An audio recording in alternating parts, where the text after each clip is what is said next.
Welcome again. तो आज बात करेंगे 12th एनसीईआरटी मैथ चैप्टर 5। जैसा कि आपको पता है कंटिन्यूटी एंड डिफरेंशिएबिलिटी चल रहा है, सततता और अवकलनीयता, जिसमें एक्सरसाइज 5.1 है, जिसमें 34 क्वेश्चन है, जिसके कि आज नेक्स्ट पार्ट की चर्चा होगी, पार्ट 5 की। इससे पहले के 4 पार्ट आप नहीं देखे हों तो डिस्क्रिप्शन में जाके वहाँ से प्लेलिस्ट डाउनलोड कर लें और बाकी के पार्ट्स भी देख सकते हैं। प्लेलिस्ट आपकी 12th एनसीईआरटी के नाम से ही है। प्लेलिस्ट नहीं भी मिले तो मुझे व्हाट्सएप नंबर पर मैसेज करके प्लेलिस्ट के बारे में डिमांड करें, मैं आपको सेंड कर दूंगा। तो चलिए without any further delay start करते हैं बेटा। Question number 29। अब ये कह रहा है एफ ऑफ एक्स इक्वल, ये पोजीशन आपको दी है और ये x इक्वल 5 पर अगर सतत है तो वैल्यू k की निकालनी है। ठीक, वैल्यू किसकी निकालनी है? k की। अब देखना बच्चों यहाँ k की वैल्यू कैसे आएगी। देखिए आपको पता है बच्चों कि जब कोई फंक्शन सतत दिया होता है तो वहाँ मैंने बताया था f ऑफ a, RHL और LHL इक्वल होते हैं, लेकिन तुलना हमेशा f ऑफ a की या तो RHL से की जाती है या LHL से। आप कहोगे सर किससे की जाएगी? तो देखो जैसे आप ये देखो इक्वल वाले के संग लेस देन है कि ग्रेटर देन है। अगर इक्वल वाले के साथ लेस देन है तो लेस देन का मतलब होता है LHL। तो ये ध्यान रहे, जब आप इक्वल को ले रहे हो, इक्वल का मतलब होता है एफ ऑफ ए को जब आप ले रहे हो तो LHL आपको छोड़नी पड़ेगी, क्योंकि ये दोनों एक साथ ही हैं। तो एफ ऑफ ए की तुलना यहाँ बच्चों किससे होगी? RHL से। थोड़ा सा दिमाग लगाएं, और जो बच्चा रेगुलर है उसे सब पता है ऑलरेडी, क्योंकि प्रीवियस वीडियोस भी उसने सब देखे हुए हैं। चलिए ठीक है, एफ ऑफ ए आप कहोगे ए कितना है? एक्स का जो मान होता है बच्चों वही ए होता है, तो ये 5 ही ए का मान है। तो F of 5 equal RHL। RHL का क्या फॉर्मूला है? Limit h tends to 0 F of A plus H, और ए की वैल्यू क्या है बेटा? 5। तो एफ ऑफ 5, अब ये देखना फिक्स 5 पर, फिक्स 5 का मतलब है इक्वल, यानी इसमें x की जगह 5 रख दो यहाँ पे, तो क्या हो जाएगा? देखो ध्यान से, k इंटू एक्स की वैल्यू बेटा 5 प्लस 1 इक्वल में क्या है? Limit h tends to 0। दिमाग लगाना थोड़ा, बिल्कुल भी क्वेश्चन को लूज नहीं छोड़ें और पकड़ बनाए रखें, बिल्कुल भी लापरवाही नहीं करनी है। Limit h tends to 0। अब ये कह रहा है बेटा x ये a प्लस एच, तो a का मान कितना था बच्चों? 5। तो 5 प्लस एच कैसा मान होगा? 5 से बड़ा। तो 5 से बड़ा होने की वजह से ये x ग्रेटर देन 5 को लेगा, यानी इसमें रखना है आपको, और इसमें x की जगह क्या रखना है? 5 प्लस एच। चलो 3 इंटू 5 प्लस एच माइनस 5। यहाँ जैसे ही आप देखो 5 का k में क्या होगा? 5k प्लस 1 इक्वल, या लिमिट लगाएंगे h तो 0 में हो जाएगा, तो 3 का 5 में हो जाएगा 15 और माइनस में यह है 5। तो 5k प्लस 1 इक्वल 15 में से 5 गया 10 और 5k इक्वल हो गया 9, और ये बेटा आपकी k की वैल्यू बच्चों क्या हो जाएगी? 9/5। और आपसे वैल्यू किसकी पूछी थी? k की वैल्यू पूछी थी। ये ध्यान रहे, k वाले जितने भी क्वेश्चन है बेटा, k वाले, लैम्डा के, ये कई क्वेश्चन है पूरी एक्सरसाइज में, ये सभी मोस्ट इम्पोर्टेंट हैं, इनको अलग से एक बार रिवीजन कर लेना। चलिए आगे, जैसे देखो इसमें a और b की वैल्यू पूछिए, इस तरीके के क्वेश्चन ही एग्जाम में आते हैं जिनमें कोई वैल्यू पूछी हो, जैसे यहाँ k और लैम्डा की पूछी, यहाँ a और b की, इस तरीके से। अब देखते हैं ये क्वेश्चन होगा कैसे। देखिए ध्यान से, अभी आपने k की वैल्यू निकाली, अब बच्चों देखते हैं a और b की कैसे निकलेगी। यहाँ पर आपको दो चीज़ दी हैं, 2 और 10। इसका मतलब वो ये कहने की कोशिश कर रहा है कि फलन x बराबर 2 पर भी सतत है और फलन x बराबर 10 पर भी सतत है। क्लियर? आप कहोगे सर ये कैसे पता चला कि सतत है? ये ध्यान रहे, जब भी वो कोई वैल्यू पूछता है तो सतत आपको जरूर देगा, बिना सतत दिए वैल्यू आ ही नहीं सकती है। चलिए खैर, अब आपको पता है कि एफ ऑफ ए की तुलना या तो RHL से होगी या LHL से, तो अब होगी किससे? यहाँ देखना, दिमाग लगाना। आप ये देखो एफ ऑफ ए का मतलब है कि x बराबर 2 पर इक्वल का चिन्ह देखो ये है, अब इसके साथ कौन है? लेस देन, तो इसका मतलब लेस देन का मतलब होता है LHL और इक्वल का मतलब होता है एफ ऑफ ए। तो यानी एफ ऑफ एज अगर आप ले रहे हो तो एल एच एल अब नहीं ले सकते, वरना दोनों एक ही फंक्शन में आ जाएंगे और ये आमने सामने हो गए, काट देंगे एक दूसरे को। तो आपको अब दूसरा फंक्शन लेना है इसके अलावा। तो यानी एफ ऑफ ए की तुलना किससे होगी? आर एच एल से। चलो, एफ ऑफ ए का मान कितना है बेटा? 2। आर एच एल का फॉर्मूला क्या होता है? Limit H tends to 0 F of A plus H. A कितना है बेटा? 2 प्लस है। तो एफ ऑफ 2 देखना कहाँ आएगा? एफ ऑफ 2 का मतलब फिक्स 2। तो फिक्स 2 पर आप देख रहे हो फलन का मान कितना है? 5। और 2 प्लस एच कैसी वैल्यू है? 2 से बड़ी। तो 2 से बड़ी है तो ये x ग्रेटर देन 2 में आएगी, यानी इसमें x की जगह आपको 2 प्लस एच रखना है। चलिए देखते हैं, limit h tends to 0, x की जगह बच्चों क्या रखना है? 2 प्लस एच रख दो। a into 2 plus H plus B. यहाँ पर आप लिमिट लगाएंगे तो h की जगह 0 हो जाएगा, यहाँ आ जाएगा 2a plus B, 2a plus B. अब ये आपका एक समीकरण बन गया 2a प्लस बी इक्वल 5। लेकिन आपको पता है आपको a और b की वैल्यू ज्ञात करनी है, यानी 2 वैल्यू ज्ञात करनी है, तो वो एक समीकरण से नहीं आ सकती। एक और समीकरण बनाना पड़ेगा, जो कि हम किससे बनाएंगे? x बराबर 10 से बनाएंगे। बात वही है, एफ ऑफ ए को तो लेना ही है। अब ये देखो एफ ऑफ ए के साथ किसको लिया जाएगा? आप देखो एफ ऑफ ए किसको पकड़ता है? इक्वल को। तो 10 पर इक्वल का चिन्ह ये है। अब इसके साथ कौन है? ग्रेटर देन, यानी एफ ऑफ ए के साथ ग्रेटर देन का मतलब एल एच एल, यानी ये चिन्ह आ जाए ग्रेटर देन, इसका मतलब होता है आर एच एल। और लेस देन का चिन्ह किसे व्यक्त करता है? L H L. और इक्वल का किसे व्यक्त करता है? एफ ऑफ ए। ये चीज़ हमेशा ध्यान रखना, ये 3 चीज़ें। तो आप देख रहे हो कि इक्वल का चिन्ह तो किसे व्यक्त करेगा? एफ ऑफ ए को। तो अब इसके साथ क्या आ रहा है? ये ग्रेटर देन, यानी अब हम आर एच एल नहीं ले सकते, क्योंकि आर एच एल भी इसी में ही आएगी। तो एफ ऑफ ए के साथ अब आप बच्चों किसको लो? एल एच एल को लो। चलिए देखते हैं क्या होगा। एफ ऑफ ए कितना है बच्चों? 10। एल एच एल का क्या सूत्र होता है? लिमिट एच टेंड्स टू 0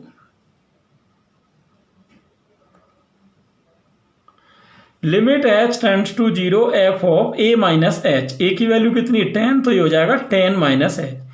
ध्यान से सीखें बच्चों, क्योंकि आपको पता है 5.1 का ये लास्ट पार्ट है और बड़ी एक्सरसाइज है, पूरे 34 क्वेश्चंस हैं इसमें। तो अगर कोई भी आपको ट्रिक ऐसी रह गई हो जो आपने नहीं सीख पाई हो, तो ये लास्ट चांस है इस एक्सरसाइज को सीखने का, इसलिए थोड़ा सा ध्यान दें। चलिए देखें, एफ ऑफ 10 फिक्स 10 का मतलब ये फिक्स 10 पर कितना आएगा? 21। Limit H tends to 0। आप ये देखो 10 माइनस एच। 10 माइनस एच क्या है? 10 से छोटा। तो 10 से छोटा यानी लेस देन 10 में आप रखेंगे तो ए एक्स प्लस बी में आपको रखना है। कैसे? ए इंटू एक्स की जगह बच्चों क्या आएगा? 10 माइनस एच और प्लस बी। तो यहाँ लिमिट लगाएंगे आप तो एच की जगह 0 हो गया, या 10 ए प्लस बी। तो आप देख सकते हो बच्चों, ये दूसरा समीकरण क्या हुआ? 10 ए प्लस बी बराबर 21 दूसरा समीकरण हो गया। क्लियर? ये अब आपके सामने बच्चों 2 समीकरण आ चुके हैं। इन दोनों को सॉल्व करके अपने को वैल्यू किसकी लानी है? ए और बी की लानी है। आप ये देखिए, पहला इक्वेशन बच्चों क्या आया था? 2a plus B equal 5। दूसरा क्या आया? 10a plus B equal 21। ध्यान से देखना, काफ़ी इंटरेस्टिंग वीडियो होने वाला है, लास्ट तक वीडियो में बने रहें, जिससे नई नई चीज़ आपको सीखने को मिले। घटाने पर लिखेंगे, तीनों के चिन्ह बदल गए, बी कैंसिल। 2a में से 10a गया -8a, 5 में से 21 जाएगा माइनस के 16। तो ये हो गया, माइनस से माइनस कटेगी, 8 दूनी 16, ए का मान 2 हो गया। अब ये ए की वैल्यू आपको किस में रखनी है? इक्वेशन 1 में। क्या है equation 1? 2a plus B equal 5। तो इसमें ए की वैल्यू रख दो। 2 इंटू ए की value 2 plus B equal 5। 2 into 2 क्या हुआ? 4। 4 उधर जाएगा बच्चों, तो 5 में से 4 गया 1। ये आपका हो गया किस किस का मान? ए और बी की वैल्यू आ गई। कितनी? 2 और 1। हर क्वेश्चन का बेटा रिवीजन जरूर करें, और जब मैं कोई क्वेश्चन लाता हूं तो जो अगर आपकी प्रैक्टिस हो चुकी है तो एक बार वीडियो को पॉज करके आप खुद ट्राई किया करो। जब आपसे नहीं हो तब वीडियो को आप रिज्यूम पे लाएं, यानी तब दोबारा से स्टार्ट करें। एक बार लेकिन रफ कॉपी लेके बैठा करो और खुद जरूर करो। और हर क्वेश्चन का नोट्स बनाना है वीडियो पूरा देखने के बाद। क्लियर, आगे चलेंगे। चलिए बेटा अगला क्वेश्चन देखते क्या है। F of X equal cos of x square, ये कह रहा है द्वारा परिभाषित फलन एक संतत फलन है, दर्शाइए। यहां पर मैं आपको पहले बच्चों एक कंसेप्ट पढ़ा रहा हूं, थोड़ा ध्यान से देखना। देखिए यहां देखना कंसेप्ट। जैसे मान लो कोई दो फलन है, एक पहला जो फलन है वो तो है मान लो एफ ऑफ एक्स, और मान लो बच्चों एक दूसरा फलन है उसको मैंने व्यक्त कर दिया जी ऑफ एक्स से। जरूरी नहीं आप इनको एफ और जी से ही व्यक्त करें, और किसी से भी कर सकते हैं। अब इन दोनों फलनों का जब हम संयुक्त फलन निकालते हैं, संयुक्त फलन का मतलब होता है एक ऐसा फलन जिसमें ये दोनों का इमेज आ जाए, इसको कहते हैं कंपोजिट फंक्शन। तो वो दो तरीके से निकलता है, एक तो उसे फॉक कहते हैं और एक बच्चों गॉफ कहते हैं। ये चीज़ समझने की है, ध्यान से देखना। आप कहोगे सर फॉक क्या होता है? फॉक का मतलब होता है एफ ऑफ जी एक्स, और गॉफ का मतलब होता है जी ऑफ एफ एक्स। सही है। अब कंसेप्ट क्या कहता है देखिए। अब इस आप कहोगे सर ये तो फलन चैप्टर में होना चाहिए, यहाँ तो आप सतत पढ़ा रहे हो, सततता इसमें क्या यूज है? ये यूज है कि यदि नियम ये कहता है कि यदि f और g कोई दो सतत फलन है, कोई दो सतत फलन है, तो हमेशा एक चीज ध्यान रखना, तो सदैव उनका संयुक्त फलन भी सतत ही होगा। क्या होगा बेटा? सतत ही होगा। क्लियर? इस तरीके से, यानी अगर आपको ऐसा दिख रहा है कि कोई बड़े फंक्शन की जांच करनी है और उसके अंदर आपको छोटे छोटे दो फंक्शन दिखाई दे रहे हैं या तीन दिखाई दे रहे हैं, तो आप ऐसा करो कि उन छोटे छोटे फंक्शन की सततता चेक कर लो, और अगर वो सतत होंगे तो वो बड़ा फंक्शन भी सतत ही होगा। क्लियर? अब देखते हैं ये चीज़ कैसे काम करेगी, ध्यान देना। जैसे यहाँ देखो कॉस ऑफ एक्स स्क्वायर, ठीक, इसमें क्या होता है बेटा, जो अंदर वाला है, अंदर वाला जैसे ये, ठीक है, इसको चलिए आप कुछ मान लो, जैसे मान लो मैंने मान लिया, सपोज करो आपका एफ एक्स, या एफ तो दिया ही है, तो आप ऐसा करो इसको जी मानो, जी एक्स इक्वल एक्स स्क्वायर, और मान लो बाहर वाले को एच एक्स इक्वल मान लिया मैंने कॉस एक्स। ठीक, ध्यान देना। अब एक्स स्क्वायर के बारे में आपको ऑलरेडी मालूम है बच्चों के एक्स स्क्वायर का ग्राफ इस तरीके से होता है, तो ये बीच में कहीं टूट रहा है नहीं, इसका मतलब एक्स स्क्वायर जो है पूरे आर पर क्या होगा? सतत। पहला पॉइंट, यानी एक्स स्क्वायर सभी वास्तविक संख्याओं पर सतत है। और कॉस एक्स का भी मैंने आपको ग्राफ बताया था बच्चों कि कॉस एक्स का ग्राफ ये होता है, ये आपने 11th में पढ़ा होगा। अगर आप इसको भी गौर से चेक करें तो आप देख रहे हो ये भी कहीं बीच में टूट नहीं रहा है, तो ये भी नहीं टूट रहा, तो ये दूसरा जो फंक्शन आया बेटा कॉस एक्स, ये भी पूरी वास्तविक संख्याओं आर पर सतत होगा। क्लियर? अब हम देखते हैं कि इन दोनों का संयुक्त फलन कैसे बनेगा।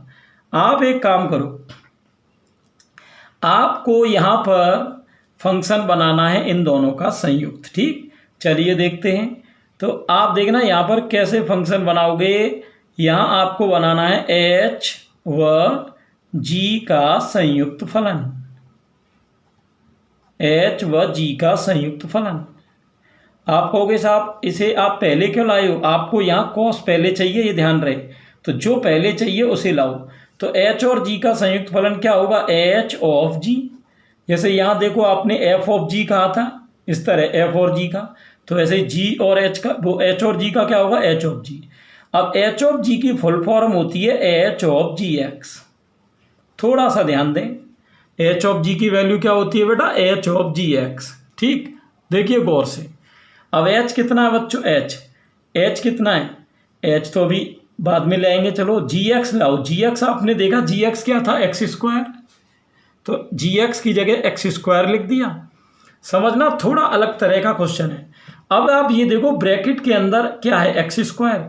इसको हमें एच वाले फलन में एक्स की जगह रखना है, तो एच वाला फलन कहाँ है? ये रहा, ये रहा एच वाला, इसमें एक्स की जगह आपको क्या रखना है, एक्स स्क्वायर। तो रखो कॉस ऑफ एक्स की जगह क्या रखोगे, एक्स स्क्वायर।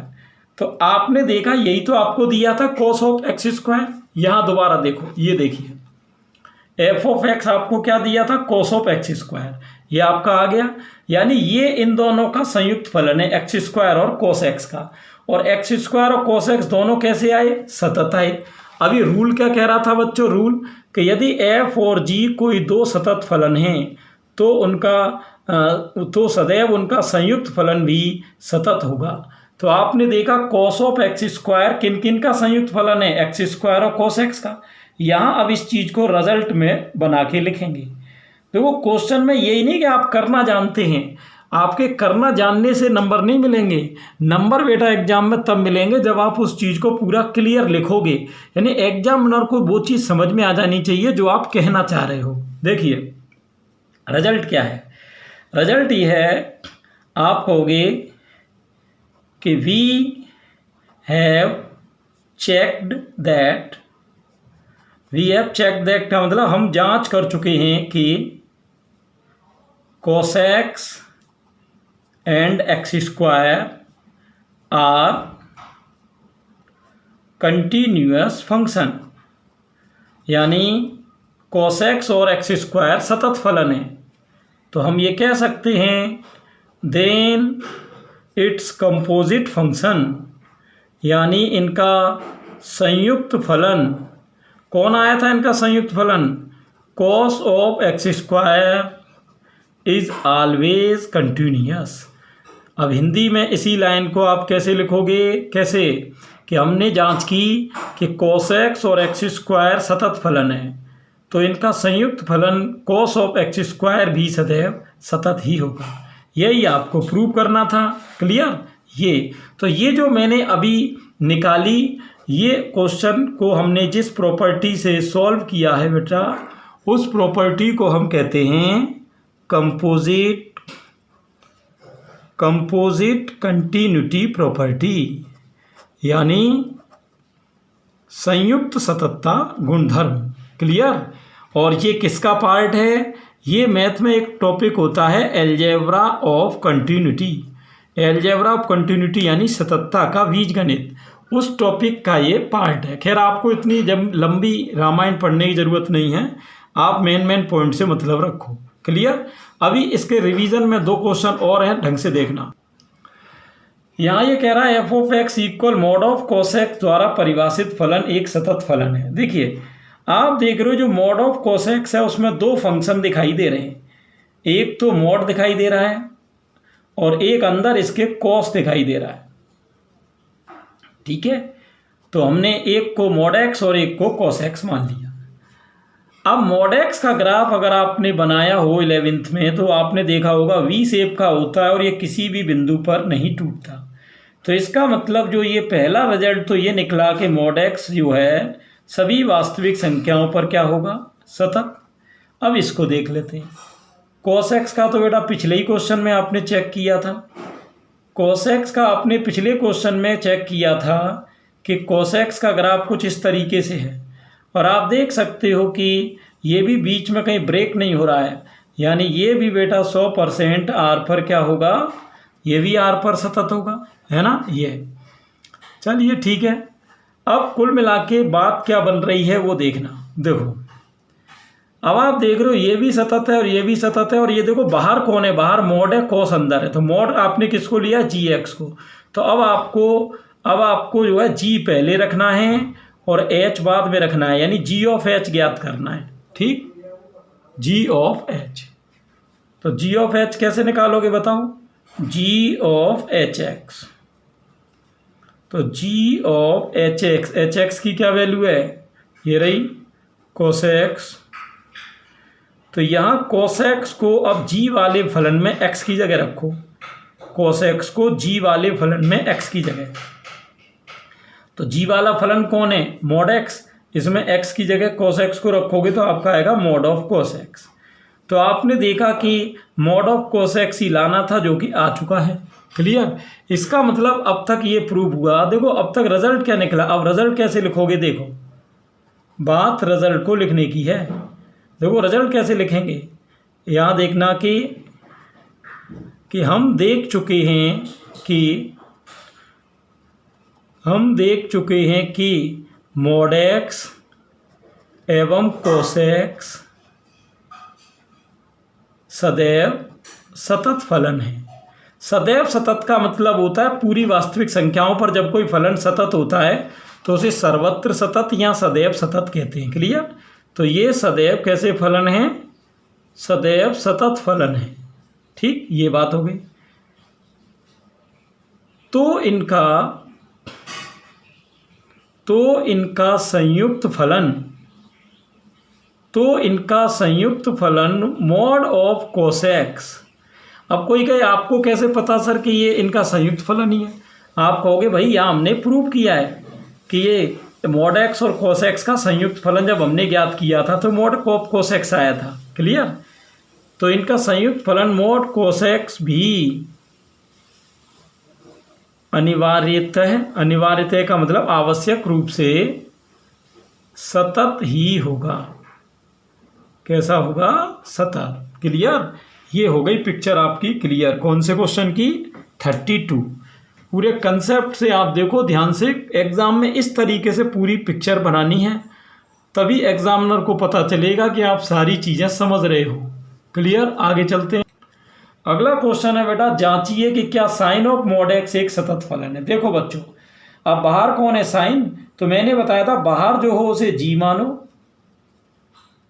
और जो भीतर हो उसे एच मानो। भीतर कौन है, मॉड एक्स, तो उसे एच मान लो। सही है। ये तो ये हो गया आपका जी एक्स और ये हो गया एच एक्स। और ये कैसा फलन है बेटा, संतत प्रूव करना है। तो आप यहाँ पहले ये देखिए कि साइन एक्स और मॉड एक्स भी सतत हैं क्या, क्योंकि अगर यही सतत नहीं हुए तो बेटा आगे आपको चेक करने की ज़रूरत नहीं है। क्लियर। आगे चेक तभी करना है जब ये सतत हो। तो देखते हैं यहाँ पर कैसे करेंगे, ध्यान से देखो। साइन एक्स का ग्राफ अगर हम देखें तो साइन एक्स का ग्राफ बेटा कुछ इस तरह से बनता है। ये मॉड एक्स का ग्राफ देखें तो अभी जस्ट ही पिछले क्वेश्चन में आपने बनाया ये होता है। ये ग्राफ जरूर याद रखना क्योंकि ये पूरी बुक में कई जगह काम आएंगे बच्चों। अब आप देख रहे हो ये भी कहीं नहीं टूट रहा है, इसका मतलब ये भी आर पर क्या है, सतत, और ये भी आर पर सतत। तो अब हमें ये तो पता चल गया कि ये दोनों अलग अलग सतत हैं। अब हमें पहले ये प्रूव करना होगा कि इन दोनों का संयुक्त फलन ये है, तभी इसको सतत कह सकते हैं। अब हम संयुक्त फलन को प्रूव करने जा रहे हैं। क्लियर। देखो इसमें हर क्वेश्चन के दो पार्ट होंगे। पहले पार्ट में तो आपको ये देखना है कि बाहर वाले को जी मानो, अंदर को एच, फिर दोनों की सततता चेक करो, जो कि अगर सतत हैं तब पार्ट 2 शुरू होगा। पार्ट 2 में अब आपको ये चेक करना है कि इन दोनों का सतत ये है कि नहीं। तो सतत के लिए आपको जी ऑफ एच निकालना है। वो कैसे निकालेंगे, जी ऑफ एच एक्स, ये है, ध्यान रखना। जी ऑफ, आप ये देखो एच एक्स की क्या वैल्यू है बेटा, मॉड एक्स। तो इस मॉड एक्स का क्या करना है बच्चों, ये जो भी आपको मॉड एक्स दे रखा है इसका क्या करना है, मॉड एक्स को एक्स की जगह जी वाले फलन में रखना है। किसमें, जी वाले में। तो जी वाला फलन कौन है, G of X equal sine X. तो इसमें आप ये मॉड एक्स रखो एक्स की जगह, चलो, तो वो हो जाएगा साइन ऑफ मॉड एक्स। ये हो गया। आपने देखा साइन ऑफ मॉड एक्स ही आपको लाना था, जो कि आ गया।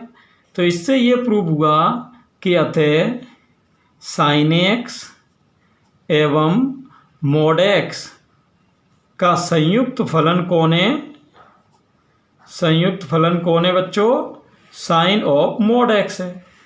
अब यहाँ रिजल्ट लिखेंगे। रिजल्ट कैसे लिखेंगे, रिजल्ट में आपको ओरली बोल दे रहा हूँ, आप लिख लेना, पिछले क्वेश्चन से भी देख सकते हो।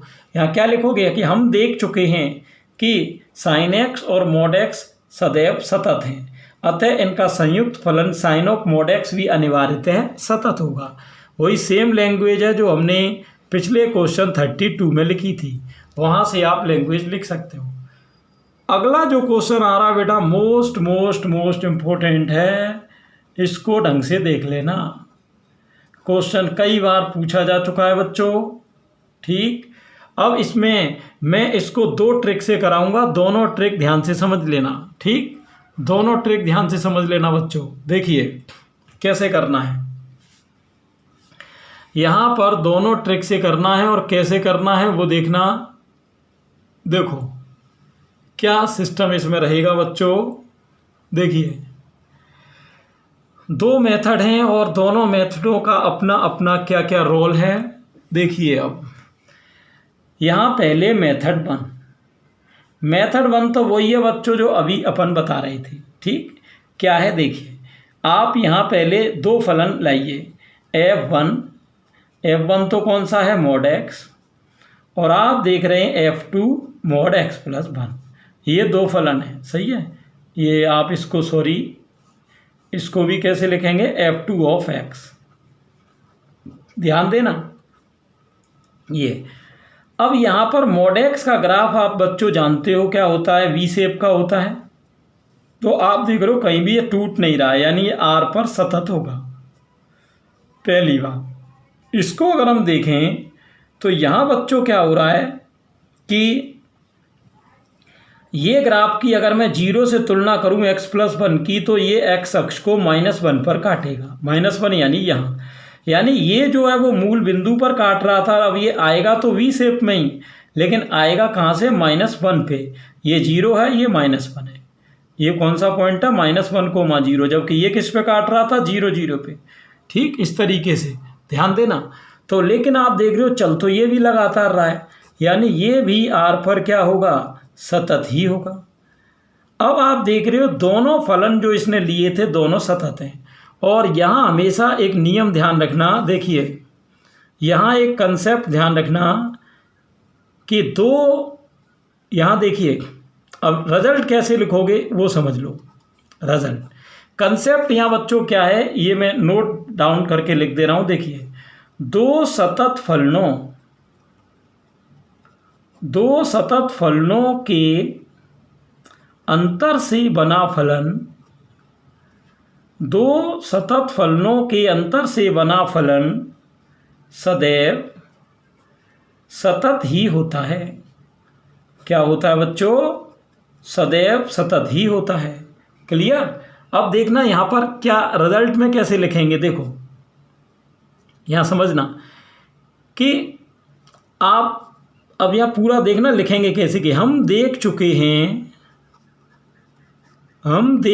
हैं कि mod x एवं mod x प्लस 1 दोनों सर्वत्र सतत फलन है।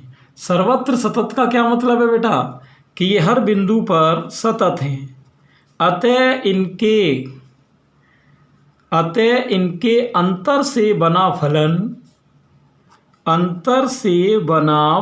अब अंतर से कौन सा फलन बना था, ये रहा, कौन सा, ये रहा, अंतर से है ना। अंतर से बना फलन f of x equal mod x minus mod of x plus 1 अनिवार्यतः लिख दिया करो, चाहे आवश्यक रूप से, सतत ही होगा। अब एक बार क्वेश्चन देख लो पूछ क्या रहा था, वो ये कह रहा था कि इस फंक्शन के द्वारा परिभाषित फलन के सभी असांतत्य बिंदुओं को ज्ञात करो। तो आपने देखा कि ये तो सदैव सतत ही होगा। इसका मतलब ये हुआ कि अगर इसका कोई सान्तत्य बिंदु पूछे कि ये किन बिंदुओं पर सतत है, वो तो होगा r। और अगर बच्चों इसका कोई पूछे असांतत्य बिंदु, तो वो हो जाएगा कोई नहीं। कोई नहीं का क्या मतलब है बच्चों, कि कोई भी असतत बिंदु नहीं होगा, यानी ये किसी भी बिंदु पर असतत नहीं है। क्लियर। तो इस तरीके से ट्रिकी मेथड से आप कर सकते हो, कोई प्रॉब्लम है नहीं बच्चों। ये तो आपने देखा, ये हो गई अपनी पूरी एक्सरसाइज 5.1 कंप्लीट। इसके बाद जो अपना पार्ट कल स्टार्ट होगा वो होगा अवकलन। और ये बेटा इतना इम्पोर्टेंट पार्ट है कि अवकलन जो बच्चा सीख गया वो समाकलन भी सीख जाएगा। और मैंने ऑलरेडी बताया था कि अवकलन और समाकलन दोनों मिला के आपके 40 नंबर के आएंगे। क्लियर। तो सारे वीडियोस को कंटिन्यू देखें, और वीडियोस नहीं देखे हो तो प्लेलिस्ट में जाकर वीडियोस डाउनलोड करें। आपसे डाउनलोड नहीं होते हैं तो मुझे इस नंबर पर व्हाट्सएप करके मैसेज करें, मैं आपको ग्रुप में प्लेलिस्ट भेज दूंगा। Clear students? तो मिलते हैं कल नई एक्सरसाइज और नए कंसेप्ट के साथ। Thanks for watching.